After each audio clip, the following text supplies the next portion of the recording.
এই যেন ভিক্ষাং দেহি করছি। আমি তো বুঝতে পারছি না কে রয়েছে এই গভীর পথের মধ্যে। কে আছে দেখুন তো। সত্যি বলেছেন সদাগর বাবু, সে আমাদের রাস্তায় দাঁড়িয়ে সে ভিক্ষাম দেহি করছে, তাই না? তুমি কে গো মা? আমি হচ্ছি বৃদ্ধা বারমণি বাবা। বৃদ্ধা বারমণি? হ্যাঁ। কি চাইছো মা? আমি যে ভিক্ষিচা, আমি রয়েছি সপ্তম দিন থেকে অনাহারি। কিছু ভিক্ষি দিলে নিজের উদরকে আমি পূর্ণ করি বাবা। দাঁড়াও বৃদ্ধা বারমণি। সদাগর বাবু বলুন। সে রয়েছে বৃদ্ধা বারমণি। বৃদ্ধা ব্রাহ্মণী? হ্যাঁ, সে ভিক্ষা চাইছে আপনার কাছে। বেশ, আপনি লখাইয়ের কাছে দাঁড়ান, আমি দেখি।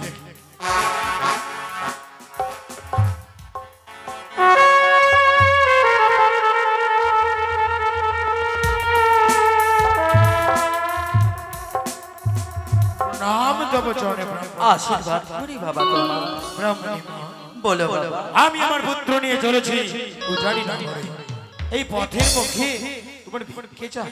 হ্যাঁ বাবা, আমি যে সপ্তম দিন থেকে রয়েছি অনাহারি, কিছু ভিক্ষি দাও আমার, আমি নিজের উদরকে পূর্ণ করি। বেশ ব্রাহ্মণী মা, বলো তোমার কি লাগবে? স্বর্ণ হীরা মণি মুক্তা কি লাগবে তোমার? চাই না কোনো হীরামতি আমার। কি ভিক্ষি চাই জানো? কি? আমি যে পুষ্প ভিক্ষির লালাই তো তোমার পুত্রের গলায় রয়েছে সোনার ফুলের মালা, সেখান থেকে দুটি পুষ্প নিয়ে মোর হস্তে দাও, আমি যে নিজের উদরকে পূর্ণ করবো বাবা। তুমি বললে সপ্তম দিবস হইতে রয়েছ অনাহারে, এদিকে আবার তুমি পুষ্প ভিক্ষে চাইছো? হ্যাঁ বাবা। ব্রাহ্মণী মা, পুষ্প খেয়ে কোনোদিন কারো পেট ভরে না, তাহলে তুমি অন্য কিছু চাওয়ার থাকলে চেয়ে না। না, আমার যে সেই ভিক্ষি চাই বাবা। বুঝতে পেরেছি। ওই কুচক্রী কানি একমাত্র আমার কাছে পুষ্প চাইতে পারে, এছাড়া কেউ নয়। বেশ ব্রাহ্মণী মা, যখন আমি শুভ কাজে যাচ্ছি, বিলম্ব করবো না, তোমাকে পুষ্প দিয়ে যাব। তবে আমার কিছু কথা আছে। এমন কি কথা রয়েছে তোমার? আমার কর্ম রয়েছে, আমার গুরুদেবের আদেশ রয়েছে, আমি ভূমিতে গণ্ডি কেটে দেবো। সেই গণ্ডি যদি লঙ্ঘন করে যেতে পারো তবেই ভিক্ষে পাবে। কি বলতে বাবা? তোমার হাতাল জ্যৈষ্ঠ তিনখানা গন্ডি টেনে দেবে। গন্ডি যদি অতিক্রম করে যায় তব নিকটে, কথা দাও দেবে তুমি মম হস্তে। অবশ্যই। অবিলম্বে তুমি গন্ডি দাও বাবা। জয় জয় শিব শম্ভুর জয়, জয় জয় মা ভবানীর জয়, জয় পরমেশ্বর গুরুদেবের জয়। এই তো আমার সুবর্ণ সুযোগ, অবিলম্বে আমি গন্ডি অতিক্রম করি না কেন?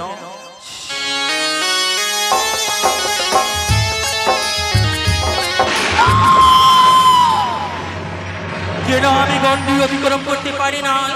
না না না, এই তো আমার সুবর্ণ সুযোগ, পুরোনায় চেষ্টা করি না কেন?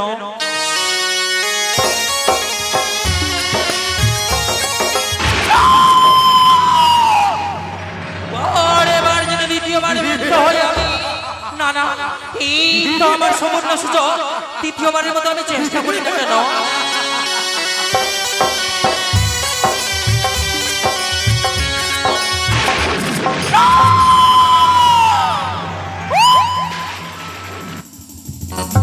চেষ্টা করিস তুই, ঘরটি লঙ্ঘন করলে তোর অধীনে পড়া।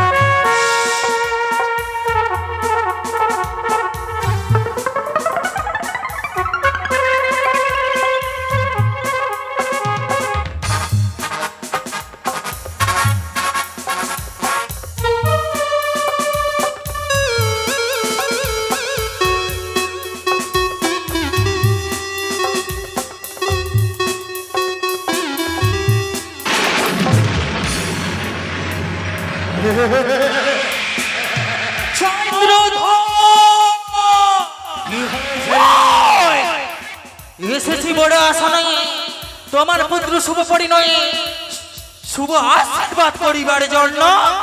একবার আমায় মা বলে স্মরণ কর, মঙ্গল যাত্রা হবে তোমার মঙ্গলময়ী। আমি তোকে মা বলে সম্বোধন করব সেই হস্তে বুঝি আমি দেব চলে গেলে এই হস্তে কখনো বুঝবো আমি চান মুড়ি খানে এই শব্দ হল চন্দ্রধর যেই হস্তে পুজো তুমি শিব শুল্লবাণী যেই হস্তে পুজো তুমি দেব শুল্লবাণী সেই হস্তে পুজো নেবে শিবের নন্দিনী মিটিবে না তোর কভু আশা যতদিন থাকে দেহে বিন্দু মাত্র প্রাণ দেবী বলে তোরে না করিব সাধনা কোটিশ্বরের পুত্র তুমি নাম সৌদাগর কোটিশ্বরের পুত্র তুমি নাম সৌদাগর এক মুষ্টির পুষ্প নিয়ে মন পূজা কর মন পুজলে হয় আমার মঙ্গল চন্দ্রধর আর তুই চিন্তা কর তোর কি হয় আর চন্ডিদা হেমদষ্টি রয়েছে এই হেমদষ্টি দিয়ে তোর মস্তক আমি চূর্ণ বলি ভিক্ষে দোকানে আসি ও বলি ভিক্ষে পেলে বড় খুশি কি অহরি অহরি বলি ভিক্ষে দোকানে ভিক্ষে পেলে বড় খুশি অহরি হরি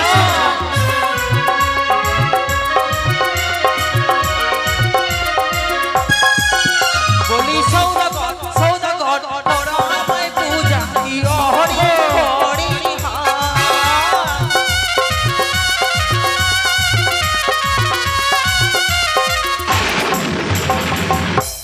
ভিক্ষের কারণে এসেছি সৌদাগর ভিক্ষে পেলে আমি বড় খুশি ভিক্ষে তুই কানি রে আরে না বুঝিব আমি রে বুঝো না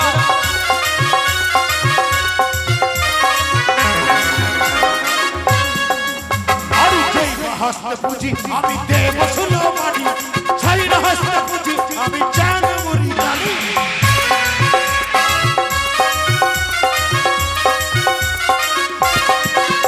সেই হস্তে পুজি আমি দেব শুল্লবাণী সেই হস্তে কখনো বুঝবো আমি চান মুড়ি গানে তুমি তো শুনে রেখো আরে শিবা আমায় করি পূজা ধনী জনি করি রাজা হরি হরি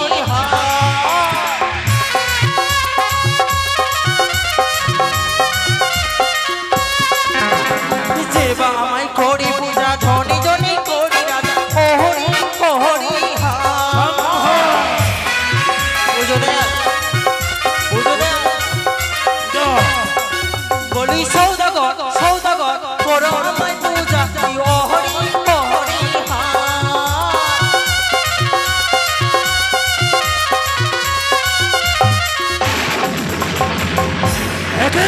শুনে রেখো চাঁদ আমায় করে পূজা ধনী জনে আমি তারে করি রাজা আর ধনের অভাব নেই আতালের ধর্ম বাতালে শুকায় সোনার ধর্ম বড় করে যায় চাঁদ মোড়ে পুজো করলে কি দেবো জানো কি দেবে আর ফিরিয়ে দেবো ছয় পুত্র ফিরিয়ে দেবো ছয় পুত্র হরি হরি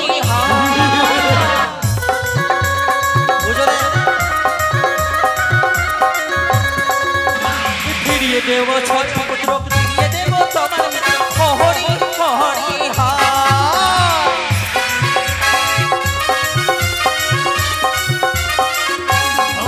বলি সৌদাগর সৌদাগর করো আমায় পূজা কি হরি ও হরি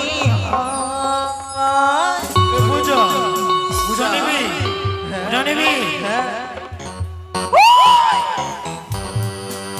মনে রেখো চন্দ্রধর নিজের পুত্র সুমন করে নয় চম্পক হতে যাচ্ছে তুমি ও চারি নগরে পুত্র সেবক তুমি ফেলবে নয়ন চল তুই কাঁদবি তুই কাঁদবি আমি হাসবো তুই কাঁদবি তুই কাঁদবি তুই কাঁদবি তুই কাঁদবি তুই কাঁদবি তুই কাঁদবি জয় শিব শম্ভু